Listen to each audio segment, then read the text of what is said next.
नमस्कार, शब्द कला टाइम टीवी के बीकाना न्यूज में आपका स्वागत है। मैं हूं आभा सोनी और अब नजर डालते हैं आज के हेडलाइंस पर। पुलिस व प्रशासन की कड़ी चौकसी के बाद भी जारी है जिप्सम का अवैध खनन। लंबे प्रचार के बाद प्रत्याशियों की किस्मत ईवीएम मशीनों में कैद। 8 दिसंबर को होगी मतगणना।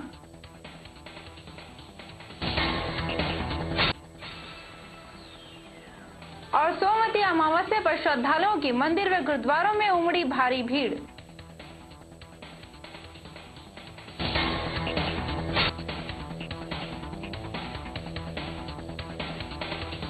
और अब खबरें विस्तार से।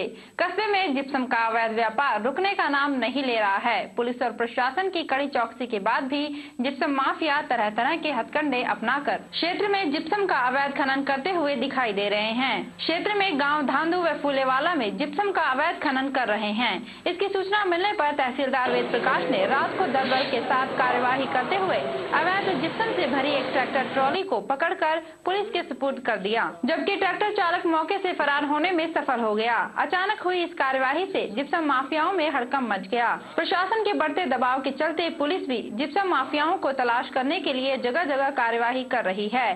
पुलिस के इस कार्यवाही के बाद जिप्सम माफिया भूमिगत हो गए हैं। थानाधिकारी ने बताया कि जिप्सम के अवैध खनन पर पूरी तरह से नजर रखी जा रही है। इस कारोबार से जुड़े जिप्सम माफियाओं की पहचान कर उनके खिलाफ सख्त कार्यवाही की जाएगी। गौरतलब है कि रावला व घरसाना क्षेत्र के 1 दर्जन गाँवों में जिप्सम माफिया ने अपना जाल बिछा रखा है। राजनीतिक पहुंच के चलते पुलिस व प्रशासन भी इनके खिलाफ कार्यवाही करने में हिचकिचाता हुआ नजर आ रहा है। जिप्सम का खनन हो रहा है तो हमने जहां जिप्सम खनन की संभावना है वहां संबंधित हल्का पटवारी और हल्का गिरदारों को हमने पाबंद किया है और वो रात को खुद गश्त भी लगाते हैं। हम लोग भी गश्त करते हैं रात को और उनको रोकने का प्रयास करते हैं। उनके खिलाफ कानूनी कार्रवाई करेंगे। पीओपी फैक्ट्री में जो हजारों टन अवैध रूप से जिप्सम पड़ा है उसके खिलाफ क्या कार्रवाई करेगी प्रशासन? इस संबंध में भी कार्रवाई करेंगे। उसकी जांच करेंगे, उसकी कार्रवाई करेंगे। खनिज विभाग से कोई आपकी बात हुई है इस संबंध में? इस संबंध में खनिज विभाग से एक बार पहले मीटिंग भी हुई थी, आज से लगभग 2 महीने 3 महीने पहले, और आज भी खनिज विभाग के एक्शन से बात हुई है। तो खनिज विभाग के यहाँ आ रहे हैं प्रतिनिधि और वो कार्रवाई करेंगे। पदमपुर क्षेत्र की बीबी नहर की सफाई किसानों द्वारा स्वयं की जा रही है। इस नहर में कई पेड़ गिरे हुए थे, जिसकी वजह से पानी कई जगह से ओवरफ्लो हो रहा था, जिससे नहर टूटने का खतरा भी बना हुआ था। और टेल 3 BBA व 4 BBA पर पानी बहुत कम मात्रा में पहुंच रहा है, जिसकी वजह से किसानों को काफी नुकसान हो रहा है। नहर में गिरे हुए पेड़ों व मिट्टी को JCB मशीन की सहायता से निकाला जा रहा है। इस कार्य का खर्च भी किसानों द्वारा ही स्वयं किया जा रहा है। जब इस संबंध में उपभोक्ता संगम अध्यक्ष से बात की गई तो उन्होंने कहा कि हमारे पास इस कार्य के लिए बजट नहीं है और आने वाले समय में मामला राशि इकट्ठी करके इस नहर की सफाई करवाई जाएगी। पूर्व में सिंचाई विभाग की अनदेखी के कारण ही किसानों को भारी नुकसान उठाना पड़ रहा है। नहर साडियां टेलां मरियां जांदियां, पानी है नहीं पहुंच रहा। सारे किसान दुखी। नहर की सफाई देख लो, ना तो कोई प्रशासन इस ते ध्यान दे रहा जी ते ना ही कोई ਜਿਹੜੇ नहर के अध्यक्ष बनाए हैं वो कोई ध्यान दे रहे जी। ਅਸੀਂ ਆਪ ਹੁਣ मजबूर होकर आपके जेबां ਦੇ पैसे ला के नहर की सफाई करवा रहे हैं JCB मशीन लगा के जी। देखता है कोई भी आके ध्यान नहीं दे रहे साढ़े। वो कह रहे हैं जी नहर में पेड़ गिरे हैं, जो उसके बारे में बोल रहे हैं तो वो कहते हैं अध्यक्ष कहते हैं जी कर्मचारी करनगे। हाँ जी, कर्मचारी कह रहे हैं भी अध्यक्ष करनगे। हाँ जी, ਤੇ ਸਾਡੀ ਸੁਣਵਾਈ ਕੋਈ ਨਹੀਂ ਕਰ ਰਿਹਾ। ਅਸੀਂ ਮਜਬੂਰ ਹੋ ਕੇ ਅਸੀਂ ਖੁਦ ਆਪਦੀ ਜੇਬ ਚੋਂ ਪੈਸਾ ਲਾ ਕੇ आप खुद कर रहे हैं, साड़ी कोई भी सुनवाई नहीं कर रहा। इसके लिए यही कहेंगे अभी मामला इकट्ठा कर रहे हैं, वो इसके बाद नहर की सफाई कराई जाएगी। और अब कोई आरजी तौर या टेम्परेरी तौर पे नहीं कराई कोई व्यवस्था जिससे नहर ओवरफ्लो हो रही है? हाँ जी, एक बार हमने करवाई है, अपने पास से अपने खर्चे से करवा दिया उसको। लंबे प्रचार प्रसार के बाद सभी प्रत्याशियों की किस्मत ईवीएम मशीनों में कैद हो चुकी है। सभी प्रत्याशियों के भाग्य का फैसला 8 दिसंबर यानी मतगणना के दिन होगा, जिसके बाद ही पता चल पाएगा कि कौन सा प्रत्याशी विधानसभा में पहुंचेगा। हालांकि सभी प्रत्याशियों ने अपने अपने स्तर पर पूरी जोर शोर से अपनी पार्टी का प्रचार प्रसार किया। परिणाम आने के बाद ही प्रत्याशियों को उनकी मेहनत का फल मिल पाएगा। मंडावा से कांग्रेस प्रत्याशी व पीसीसी अध्यक्ष डॉक्टर चंद्रभान ने 1 दिसंबर को अपने पैतृक गांव जयसिंहपुरा में मतदान किया। डॉक्टर चंद्रभान 11:15 बजे मतदान केंद्र पर पहुंचे और वहां स्कूल में मतदान किया। डॉक्टर चंद्रभान ने कतार में लगकर अपनी बारी का इंतजार किया। वहीं चंद्रभान ने मतदान के बाद फिर से कांग्रेस की सरकार बनने का दावा किया। उन्होंने कहा कि सरकार की योजनाओं को लेकर मतदाताओं में काफी अच्छा रिजल्ट आ रहा है और परिणाम कांग्रेस के पक्ष में आएगा और वे भी मंडावा से चुनाव जीतेंगे। का गांव है, ये वो स्कूल है जहां मैंने आज मतदान किया है कई साल बाद में, जिस स्कूल का मैं पहले बैच का विद्यार्थी रहा हूं। कल्याण की योजनाएं बनाई हैं, उनके प्रति सकारात्मक माहौल है और लोग सरकार के कामों से संतुष्ट हैं। मुझे पूरा यकीन है जिस तरह से कांग्रेस संगठन ने और सरकार ने मिलकर के सरकार की नीतियों योजनाओं का प्रचार किया है और जिस तरह का सुशासन हमारी सरकार ने दिया और अब वायदे जो हमने घोषणा पत्र पूरे किए, फिर हमने जो वायदे किए उनको जनता का पूरा यकीन है और निश्चित रूप से फिर कांग्रेस को मौका मिलेगा एक बार सरकार बनाने। और अब वक्त हो चला है एक छोटे से ब्रेक का। जल्द हाजिर होंगे एक ब्रेक के बाद।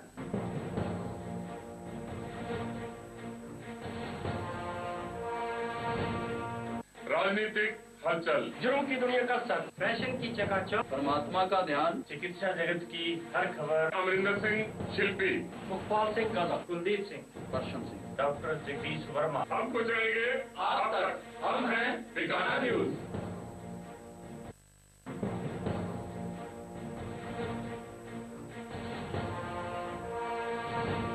ब्रेक के बाद आपका स्वागत है। बढ़ते हैं अगली खबर की तरफ।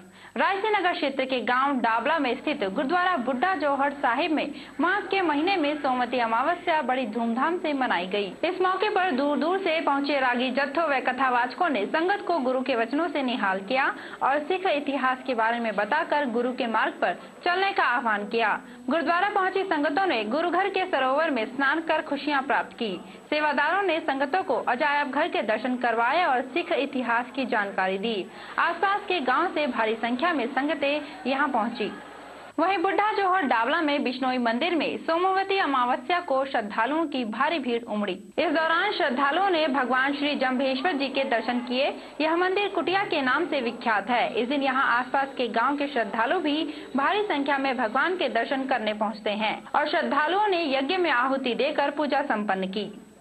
रावस्तर में मृत पशुओं को उठाने की उचित व्यवस्था नहीं है। शहर में बनी गौशाला व विभिन्न घरों में पिछले 3 दिनों से पशुओं के शव पड़े हुए हैं, जिसके कारण ग्रामीणों में रोष व्याप्त है। जब शव को उठाने के लिए नगरपालिका को सूचित किया गया तो उन्होंने कहा कि यह काम ठेकेदार का है और जब ठेकेदार से इस संबंध में पूछा गया तो उन्होंने कहा कि उनके पास शव को डालने के लिए भूमि नहीं है, जिससे ग्रामीणों का गुस्सा और बढ़ गया और उन्होंने कहा कि अगर प्रशासन द्वारा उचित व्यवस्था नहीं की गई तो वे पशुओं के शवों को एसडीएम कार्यालय में ले जाकर डालेंगे। तो ठेकेदार ने कहो भी चक के ले जाओ, लेकिन वे तो यहाँ कहे भी एकदम जी मारने लगे दिया भी खातर जगह को नहीं।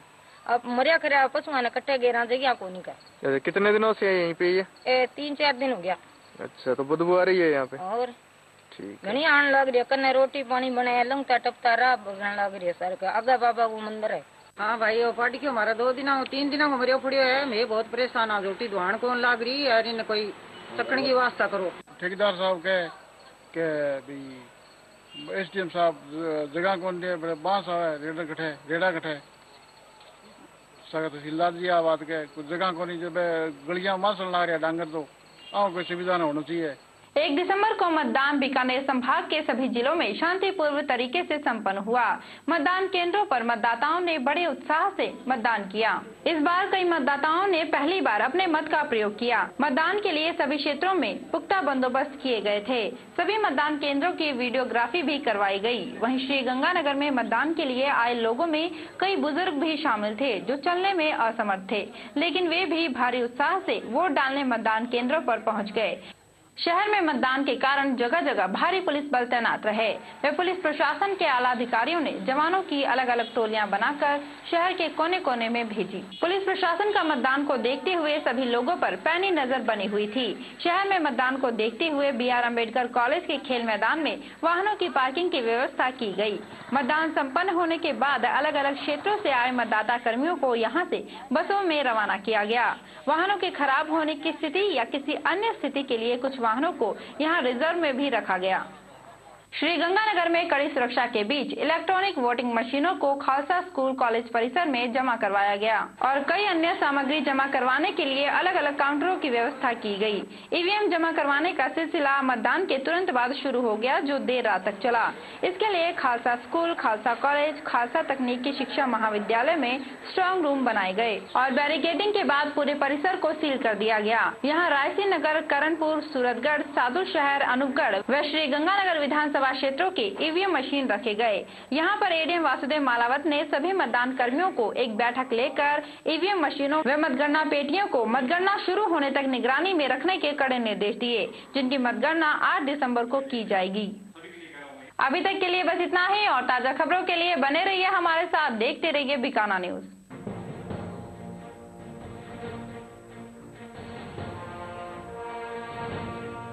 राजनीतिक हलचल, जुर्म की दुनिया का सर, फैशन की चकाचौंध, परमात्मा का ध्यान, चिकित्सा जगत की हर खबर, अमरिंदर सिंह शिल्पी, मुखपाल सिंह गजब, कुलदीप सिंह, दर्शन सिंह, डॉक्टर जगदीश वर्मा। हम पहुंचाएंगे आप तक, हम हैं बीकाना न्यूज।